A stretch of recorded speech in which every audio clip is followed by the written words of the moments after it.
Hey, everybody, welcome to the Sky Lounge podcast, episode number 297. Thank you so much for tuning into this episode. Follow me at the Sky Lounge on SoundCloud, iTunes, and Google Podcast, and also check out the Sky Lounge on YouTube, Twitter, Instagram, and Facebook.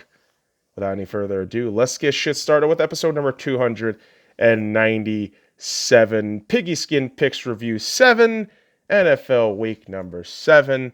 And despite all the sevens, we were not so lucky because 7 out of 14 in the pick'ems. 50 fucking percent. Jesus Christ. Thought we'd be better than that. Thought we would be, but we weren't. And the gambling, didn't put any bets in. The 2020 season hasn't been as good for me in the gambling aspect, so trying to veer away from that. But perhaps we go back to it this week. We'll see. But let's talk about all the fun things that happened in week 7. And it starts off with Thursday Night Football, boys and girls. Oh, the Giants and the Eagles. 22-21 in favor of the Eagles. And I got this pick correct, but just watching this shit was terrible. I honestly thought to myself, I could have been watching the presidential debate instead of this fucking garbage, but I chose to fucking watch football. What a mistake that was. At least I got to watch the derpiest derp fucking moment for Daniel Derp, aka Daniel Jones.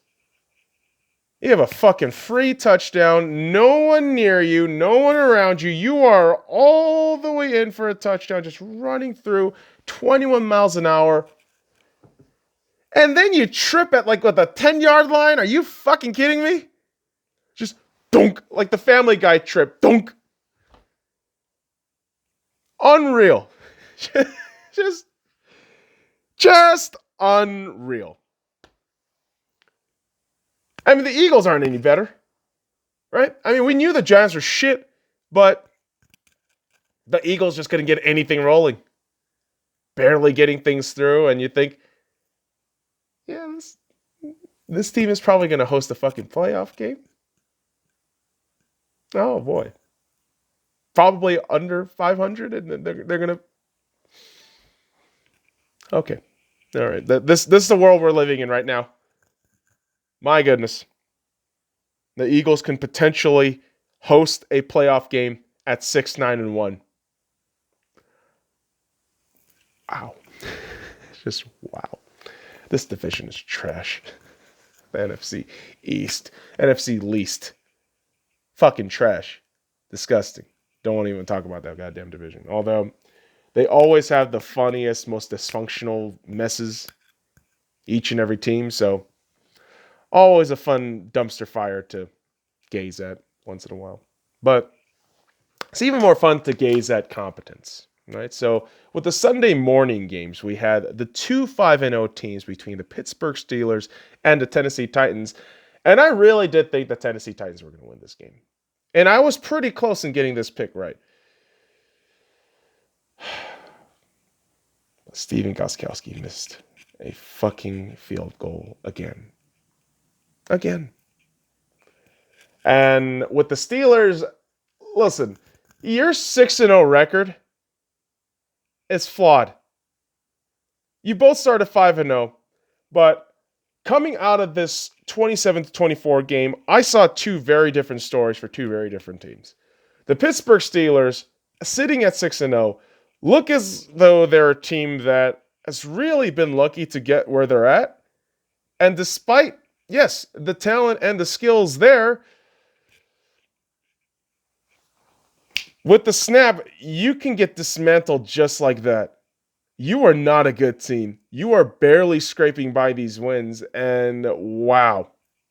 We thought the Bears were phonies. I'm waiting for this Steelers team to kind of fall apart a little bit. As for the Titans, impressive.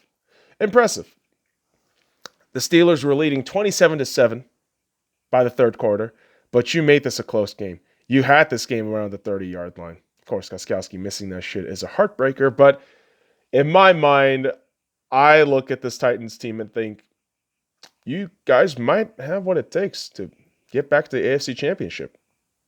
And if you can just brush off that kicking mess and, maybe just go a little bit harder and going for a touchdown, we might see a different team. Now, I don't know if Tannehill is, coded to do that, but should be a very curious watch as to see how this Titans team will adjust themselves. And, after being undefeated for 5 weeks and not really getting punched in the mouth, but still slipping a very winnable battle, feels as though you lost a good chunk of yourself. So I think the Titans are going to regroup, regather themselves, and get back to it. Now, one team that's never going to get back to it is the Falcons. Oh my God. So I picked the Falcons to win this game against the Lions because I thought, in the world of misery and choking and all this shit, the Lions should be worse off, right? Right? Right?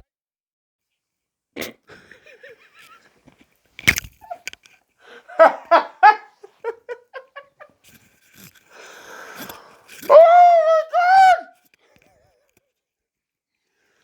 The Atlanta Falcons really lost this game 23-22 by scoring a touchdown.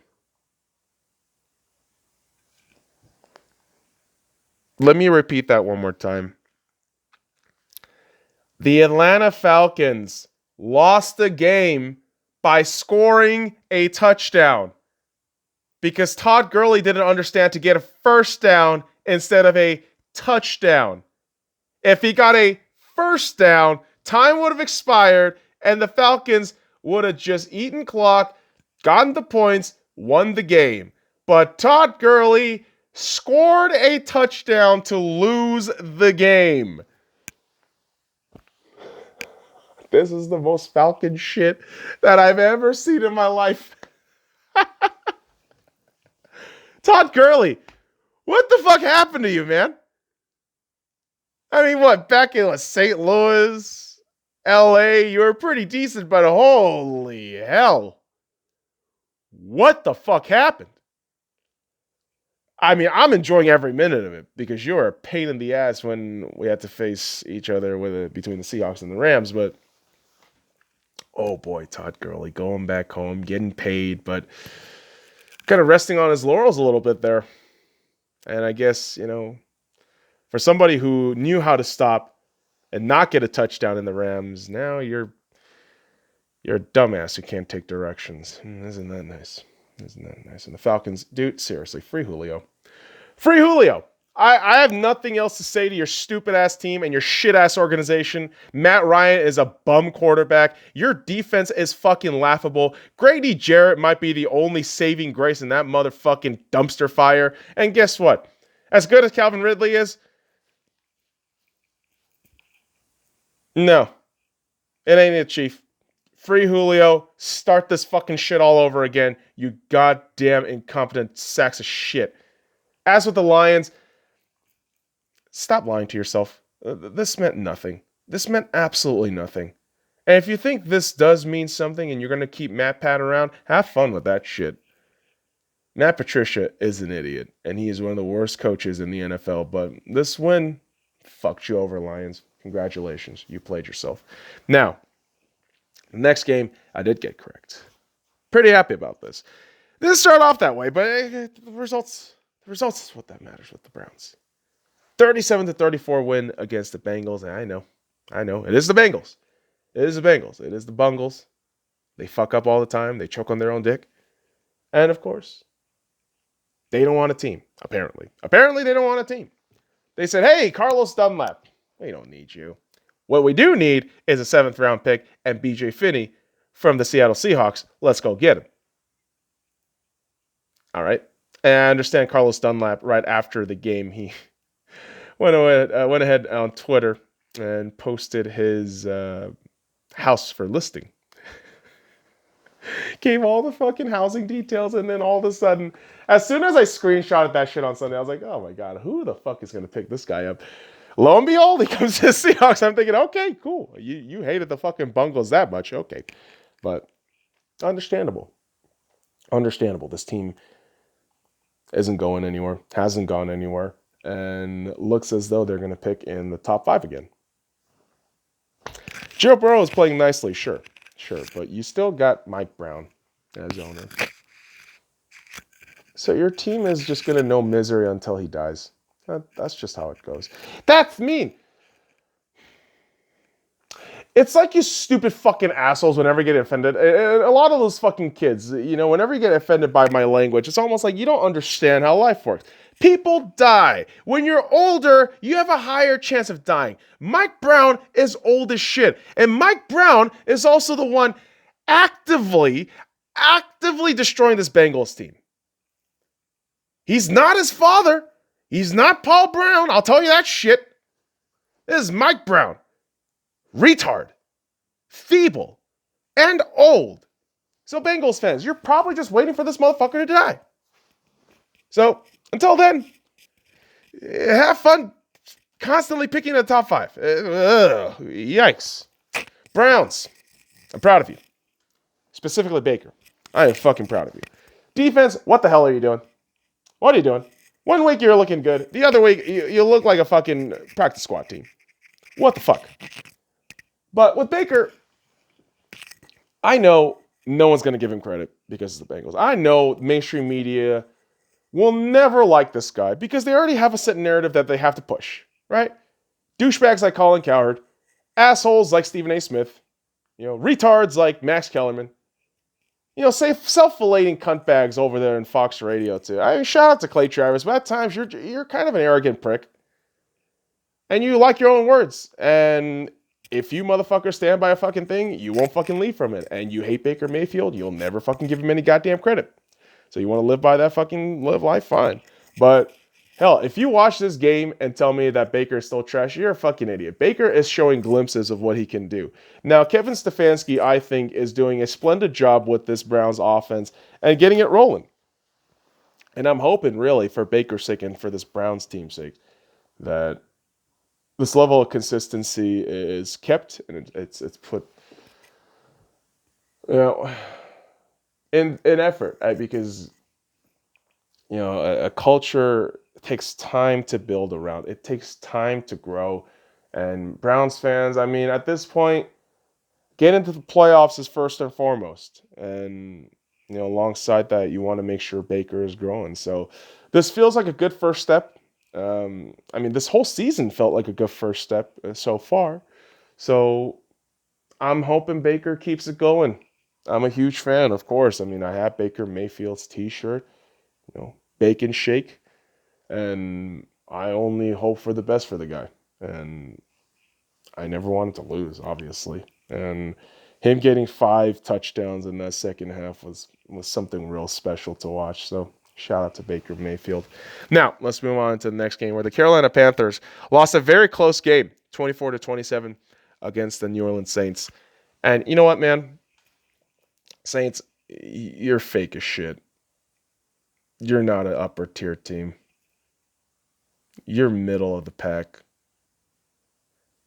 I don't care where the embarrassing loss comes in, but you are going to have that one pivotal game. You're going to have that one fucking game where everything goes awry, where everything falls apart. And most of the times it happens to be in the playoffs.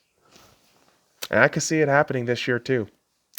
Arrogant Sean Payton, AARP Drew Brees, prick fucking Michael Thomas, who seems more like a fucking AB style cancer than anything else. So, yeah, good luck with that shit, man. Because the Saints don't look all that good. That defense is kind of deplorable at sometimes. And, man, I don't really know if the Saints team actually pulls through and gets to the playoffs. I really don't know. Because have you seen the NFC West? Have you seen the fucking mess that they got down there in the NFC West? Ooh, we might actually have 3 teams make it into the playoffs in the NFC West. I'm just saying that shit right now. We don't know. And the Saints team, you're on the verge of missing out because you guys are ass! Ass! Although mathematically, they probably still do make it. Yet, the Panthers, they're making some noise. I'm very curious about what this Panthers team can do. Now, they do have Thursday Night Football against the Atlanta Falcons today. And I do think the Panthers do win that game. I could be wrong, depending on the results and whenever the fucking game happens. But I like this new culture that Matt Rule's trying to build. I mean, I'm no Panthers fan, but I'm happy for those fans out there who, after the Cam Newton era, you thought everything was just going to go awry. But Teddy Bridgewater doing pretty well for himself out there, and you're going to get CMC back. So who knows what the hell happens? I mean, CMC coming back into this equation where everything is rolling and doing great can only mean good things, right? One hopes. One definitely hopes. But when we move on to the next game, I don't even care if I got this pick correct because this Buffalo Bills 18-10 win against the New York Jets was ugly on all fronts for both parties. Jets, why do you exist? That's a serious question. Why do you exist? Your claim to fame is what? Joe Namath? Super Bowl III? Mark Sanchez? Butt fumble? Buttception? Is that it? Yikes. This is a pathetic fucking franchise. You still have Adam Gase as a head coach. That's all I need to say about your fucking team. Bills. Why do you look so shitty? Why does Josh Allen look like he's going back to his rookie form? Defense is still okay. But Josh Allen, what are you doing? Are you just repeating the same pattern as you did in the wild card game last year against the Houston Texans? Ooh. Bills, are you just the Buffalo Sabres in disguise? I mean, a quarter of the season, you're looking great. You're looking fantastic. And by the halfway point, you're just kind of petering out. And after the halfway point, majestic implosion. I mean, I hope not. Because you do have a very loyal fan base. I understand that. They're very passionate. But iffy performance from the Bills. So I'm keeping my eyes on you. Now, the next game I did get wrong completely. I thought the Redskins, the DC assholes, the football team, whatever the fuck they're called, we're going to get, a little bit handled by the Cowboys. No, not at all. The Cowboys got fucking wrecked. 3-25. Now, listen, there's not much to talk about this game, but there is one cat that I do have to mention. John Bostic. You're an asshole. You, my friend, are a piece of shit. When a quarterback is already falling down and is exposed, wide open, no protection, you don't fucking target his head. Okay? You don't fucking tackle him while he's going down on his head while you're using your own stupid fucking rockhead. Andy Dalton was taken out for concussion protocol. John Bostic gets no punishment whatsoever. And you really think, is this the NFL? Really? You're bitching and moaning about all this fucking player safety protocol shit, all this fucking Kung Flu coronavirus shit, all this motherfucking faux morality shit. But when a player dangerously charges in with his head first to an exposed and open quarterback, you say nothing? Like, you are going to take more time into having your asshole, retarded, illiterate athletes talk about vote today, right? Just to vote today. You're going to do all that shit and get woke, but you're not going to focus up on the fucking player who tried to fucking headhunt a goddamn quarterback who was wide open, no protection. John Bostic, you're a piece of shit. Roger fucking Goodell. You're a fucking moron. You are a goddamn moron. You are such a fucking cuck, too. Unreal. You like BLM's dildo right up your ass, you fucking idiot. Have fun. Have fun with that shit. Have fun being woken and retarded. All the way till what, November? When you get out of your senses and realize that Trump is back in fucking office and you're not going to do that shit anymore? Yeah. Keep focusing on all that shit. Just ignore the fact that John Bostic is an absolute piece of shit for what he did to Andy Dalton, and fuck you. Are you fucking serious? I'm not even a Cowboys fan. I'm fucking offended. Like, that is just trying to ruin your league by not being consistent with your shit and your rulings. Fuck you, NFL. Get your shit right. You're getting more fucking up about, oh my God, breast cancer awareness, titties, let's wear pink. But player safety, actual fucking player safety, no, fuck that. We'll take fucking COVID money. We'll take those fucking fines for the goddamn Titans. But a quarterback gets, boom, fucking blasted on the head by a dipshit named John Bostic. No, nothing. Ridiculous. Fucking ridiculous. NFL, get your fucking head out of your ass and get that fucking BLM dildo out your goddamn twat hole. Cunts. Now, speaking of cunts, the Houston Texans. The Houston Texans hosted the Green Bay Packers. And yeah, no shit, the Packers won. No shit, the Packers won 35-20. Look. All right, look. The Packers are good. Don't get me wrong. But you fucking Packers fans need to shut the fuck up for like 5 minutes. All right? I get it. Every season Rodgers get older, you get more scared, you get more fucking anxious and nervous, and that's why the projection and deflection is at an all-time high. Rodgers is the best. Rodgers is the greatest fucking thing since sliced bread. Yeah.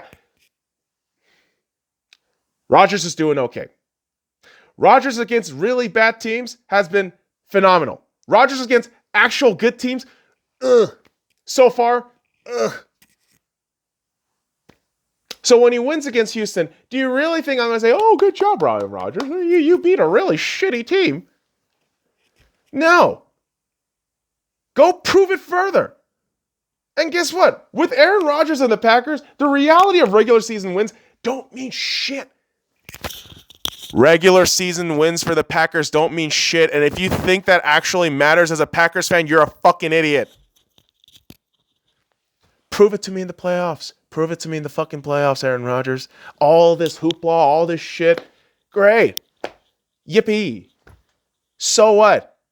You beat a Houston Texans team that is a fucking walking carcass.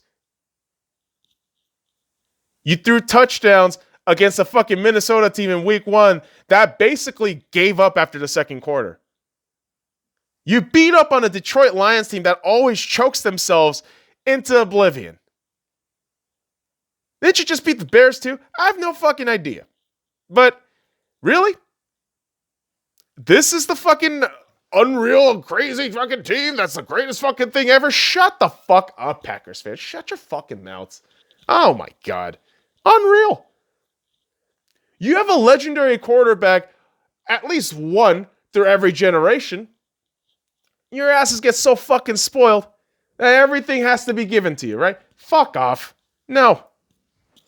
You went into Texas, into Houston, got the win against an easy-ass team. Now you move on. Get on with your day. Prove it to me in the playoffs. No one gives a shit what you do in the regular season except mainstream media retards. Like, Aaron Rodgers. Okay, Aaron. Get to the playoffs. Show what you got. Because every season so far, other than that Super Bowl win, you've kind of farted yourself out. Along with the entire team. So, not buying your shit. I'm not. Now, Texans, dude, are you really going to waste Deshaun Watson's career? Really? This is what you're going to do? Okay. All right.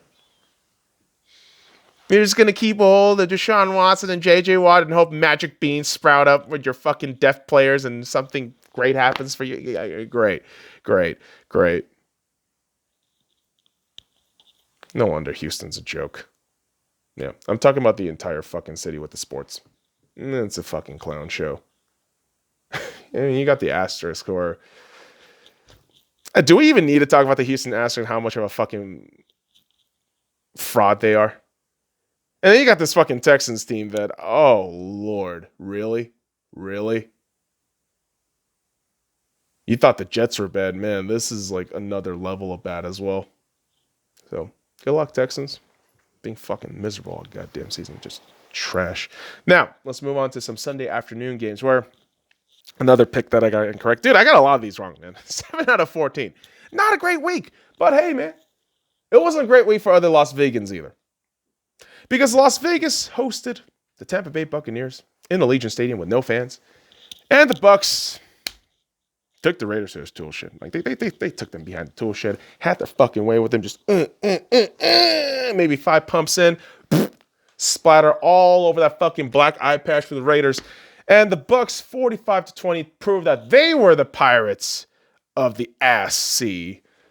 And the Raiders were just the autumn, I don't know, jizz stains that just kind of lingered there. Now, I don't really have a lot to bitch and moan about the Raiders because, you might have been afflicted with the Kung Flu. Who knows? But, yeah, you really got to figure out that dysentery of a fucking team right now because, you're good one week and then the next week you're like dog shit and then, like, what the fuck? Are you just trying to roll yourself into 9-7 or 8-8 and then say, job well done, boys. This was a great season. Come on, man. You're better than that. I mean, Henry Ruggs is going to be a stud. Josh Jacobs is already a second-year beast. And, yeah, Derek Carr is going to be... I don't know if he's on his last year of his contract. That's the curious part. But, yeah, Raiders really need to figure this shit out. As for the Bucks, good job, man. Good job, Bucks. You assembled the 2017 Pro Bowl team. Isn't that awesome? Now, I will say this defense for the Bucks has been pretty good. They've been playing better. And, where we were from week 1 to where this defense is now, kudos. A lot better. Offense, I don't know. My decibel voice is going a little higher. No, tone's going higher. But you see, I don't really know if the fucking Bucks are really all that good. Is Tom Brady actually that great? Or is Tom just kind of riding the coattails of all the talents that's there right now, and his depreciation in age is going to show with more quality teams? I don't know. But I'll throw that out there. I mean, defense has been pretty damn good. So I'm going to give kudos on that end. But in the offense, I don't really know how long that holds up. So Bucks with the win there. And moving on to the next game, we have the Kansas City Chiefs also posting up 40-some points on the Denver Broncos. No surprise there. Yet the big surprise was that Denver was snowing in the middle of October. But it is in the mountain area, so don't be fucking surprised. It always snows in South Park. Going down South Park, gonna have myself a time. Kansas City Chiefs coming, fuck you in the butthole, please. Yeah, pretty much. Pretty much that's how that shit happened. Not much to say about these two teams other than, the Broncos are dead. The Chiefs, you have Super Bowl ambitions. Next, the Jacksonville Jaguars and the LA Chargers, completely wrong on this pick. The Chargers win 39-29, and Herbert looks pretty nice. And again, I was completely wrong about Justin Herbert so far. And we'll see how the rest of his rookie year goes, and it's been looking pretty damn impressive. So, hey, Chargers let go of Phil Rivers, and it's looking damn good. Hopefully everyone stays healthy for next season. Shit gets rolling a little bit better. But we'll see. We'll see how all that goes. As for the Jaguars, have you fired Doug Marrone yet? When will you fire him? Will you ever fire him? Because he's not the answer. He was never the answer. I mean, you should have known that during the Blake Bortles fiasco, but okay. All right. We're going to just ignore that shit, right? Of course we are. But what we can't ignore is the New England Patriots getting bamboozled at home at Gillette Stadium. 33-6 against the 49ers. Against Billy Belichick's old boy and Jimmy GQ. And man, oh man. Despite the fact that the 49ers were dead, they laid quite the fucking siege on the goddamn Patriots. Yeah, they look pretty damn good. So, Sunday, motherfuckers. We'll see you 69ers. Go Hawks. But with the Patriots, man, what more can you say about a skeleton team that hasn't been playing up to snuff? I'm not a Patriots fan. I'm not trying to make excuses here, but do you really expect this team to win anything with all these missing pieces and a Cam Newton that's just kind of, I want to say completely fallen off, but like after, a bit of a shining moments here and there within the first few weeks, he's just kind of back to his last year, 2-year form. And I wouldn't say it's depressing, but I think it's eye-opening for the New England Patriots to think, maybe we should just rebuild everything up. Fuck it. Figure shit out from here, right? What if Kirk goes to the Patriots? Can you imagine Cam Newton being traded for fucking Kirk Cousins for magic beans and a couple of white receivers? Ooh, that would be interesting. But, well, it's more interesting was Sunday Night Football. And yeah, I was bummed out by the fact that the Seahawks lost 34-37 in overtime against the Arizona Cardinals in Arizona. Was I surprised? Not really. Although last week I did say the Seahawks were going to win.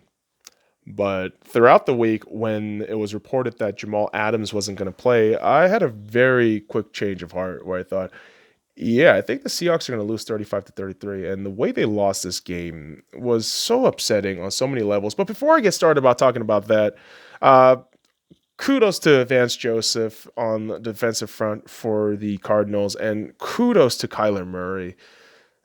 I said before this game, this kid is, Russell Jr., but dude, based on trajectory and how he's been starting, he might be better in years. I don't know. I don't know how all that's going to happen, but Kyler looks great. And for the Cardinals, hey, good for you guys. You finally have a quarterback that you can rely on. I know you had Carson Palmer. I know you guys went to the Super Bowl a couple years back, but that proverbial rebuild, that proverbial mediocrity, you can kind of shit that over and start a new age with a new quarterback. Remember Josh Rosen? Nope, no one else does either. So, isn't that nice? But what's not nice is, Ken Norton Jr.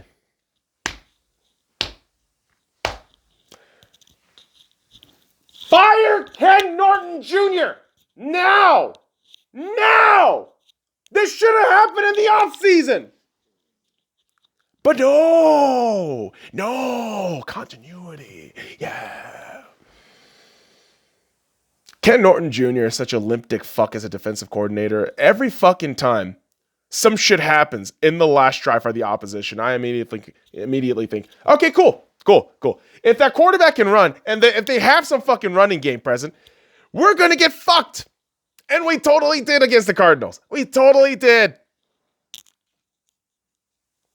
And I know it's not completely Ken Norton Jr.'s fault, but good God, you got to take a majority of that fucking blame, especially in overtime, and especially in the last few seconds of that fourth quarter, where your defense couldn't stop shit from that field goal happening. And yeah, man, Russell Wilson, let's be fair, my boy Russell, he played like dog shit on Sunday. Yeah, he had the stats, he had the numbers. But he also threw 3 interceptions. And if it's not for DK Metcalf, this game could have been a blowout in the favor of the Arizona Cardinals. It would have been a massive shocker. But shout out to DK Metcalf, man. My God, I knew getting his jersey was the right choice. He's not only one of the best receivers in the league. Well, he will be one of the best receivers in the league. Let's be fair about that. But he might be one of the best corners in the league as well. Yeah. Buda Baker intercepts Russell Wilson. He is just dashing down like 80 plus fucking yards all the way to the goddamn end zone. And then DK Metcalf tackles Buda Baker to stop the pick six from happening. And the Seattle defense actually allowed 0 points on that attempt because the Cardinals went for a fourth down attempt, which was fucking ridiculous. But honestly, between these two teams, either personnel could have come out as clowns, but in this case, Ken Norton Jr. completely comes out as a fucking clown. And again, this has been a fucking problem since last season, and no one seems to talk about it. But yeah. Like, don't use your fucking talent to your best of your abilities, right? Man, if we don't start fucking Jamal Adams this week, if we don't have Damon Snacks Harrison this week, we're fucked. We're going to give so many goddamn points against the 49ers. It's going to be a fucking headache to watch. But go Hawks. I'm going to keep watching it. I'm going to keep going with my boys. But what a goddamn shit show that was. Now, the Chicago Bears took on the Rams on Monday Night Football, and that was a bigger shit show. I'll be honest. That was a bigger shit show. I hate the Rams. I do. But I'm going to give them credit where credit is due. They look really good and competitive again. That defense, dangerous. Dangerous. I don't really trust that offense, though. I mean, the running game, great. Good. It's Jared Goff. It's Jared fucking Goff. Jared Goff is the wild card. You don't know what the fuck you're going to get from him in any game. One time, he'll look like a goddamn a clone of Steve Young. And the next game, all of a sudden, he's Blake Bortles 2.0. So, not really sure with the Rams. But everything else other than Goff, pretty damn decent. Pretty damn decent. Bears, you're mediocre. And it took you 5 or 6 weeks to figure that out. Nice. How do you feel? Shitty? You should. You really should. Because this team isn't really that good. Defense is A+. A+. Like, they do everything in their fucking power to try to win games. But it's the offense. It's Matt Nagy stifling this whole shit. And again, as much as you want to glom onto Big Dick Nick, he is not the answer. Neither is Mitchell Trubisky. None of these motherfuckers are the answer, and you are screwed until you figure that shit out. Which you won't. But ultimately, kids, that's what happens in the world of NFL. You don't know what's going to happen. But we tune in every week because the drama is so scrumdiddlyumptious. Now, on the next episode of the Sky Lounge, we're going to have some sports ball updates, so be on the lookout for that shit. All right, motherfuckers, I appreciate you dropping by this episode. Follow me at the Sky Lounge on SoundCloud, iTunes, and Google Podcasts, and also check out the Sky Lounge on YouTube, Twitter, Instagram, and Facebook. And until next time, kids.